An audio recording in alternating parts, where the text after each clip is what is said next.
Assalamualaikum warahmatullahi wabarakatuh. Jumpa lagi dengan Kang Santri. Pada kesempatan kali ini Kang Santri akan buat video tentang YouTube jangan ngasal. Sebelum ke video, jangan lupa subscribe terlebih dahulu. Bagi Anda yang belum subscribe, nyalakan juga loncengnya untuk mendapatkan update video terbaru. Oke teman-teman, langsung saja kita mulai videonya. Topik di sini itu sangatlah menarik karena di dalam topik ini, yakni nge-YouTube jangan ngasal, itu berdasarkan pengalaman pribadi kami, yang mana kami itu awal mula nge-YouTube ya sangat minim ilmu, sangat minim pengetahuan.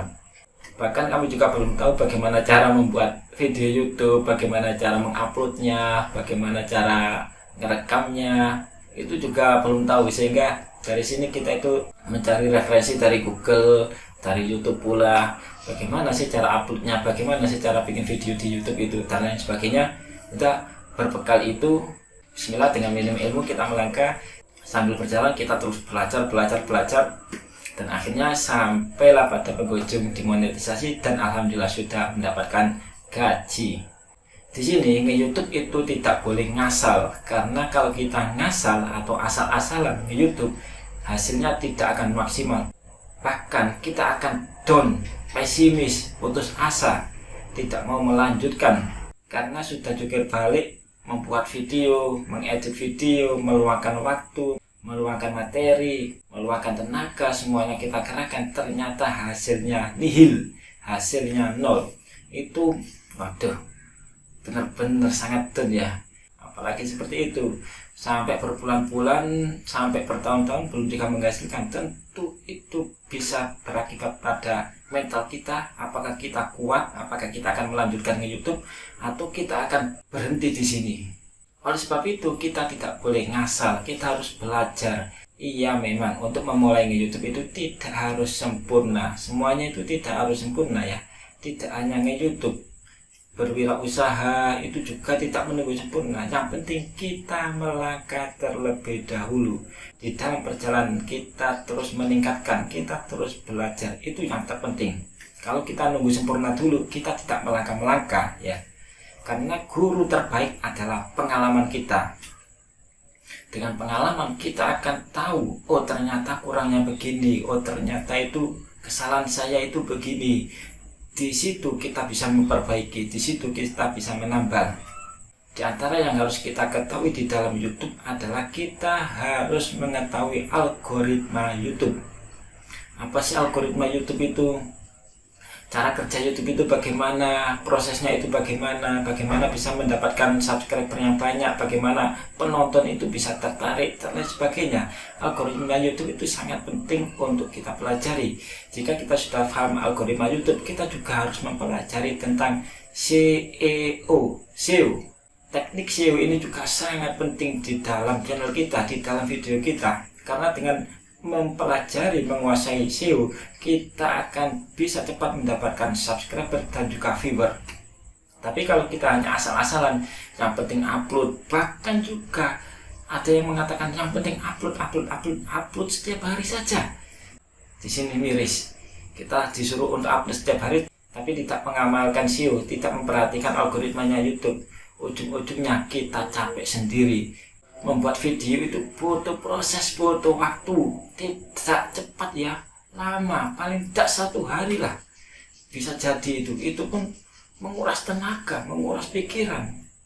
Ternyata hasilnya gitu-gitu doang, viewernya cuma sedikit, subscribe cuma sedikit, orang yang berkunjung di video kita, di channel kita itu cuma sedikit. Geleng-geleng saya. Oleh sebab itu kita harus tahu tentang apa itu algoritma, apa itu SEO, bagaimana cara menarik penonton, bagaimana cara membuat video yang bagus. Itu juga penting.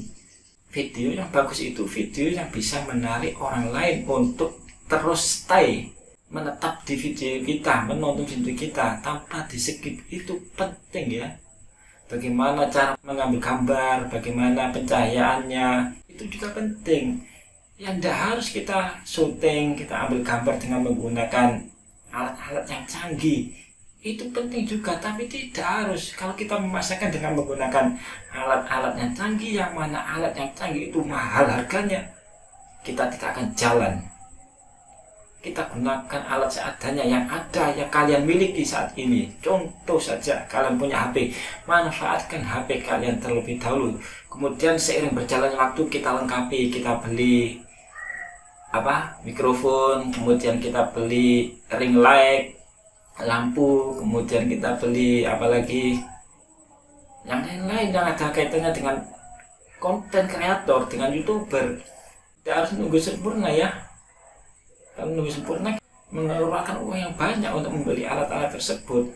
Sekali lagi, manfaatkan HP kalian, belajar bagaimana cara mengambil gambar, bagaimana cara mengedit yang bagus dan lain sebagainya. Kalau saya sendiri sih jujur saja ya, kalau saya sendiri, saya memanfaatkan HP saya cuma dalam proses editing itu saya tidak terlalu ngoyo, tidak terlalu wow gitu. Karena kalau saya kasih banyak efek di dalam video saya supaya menarik online, tentu laptopnya itu tidak ngatasi ya.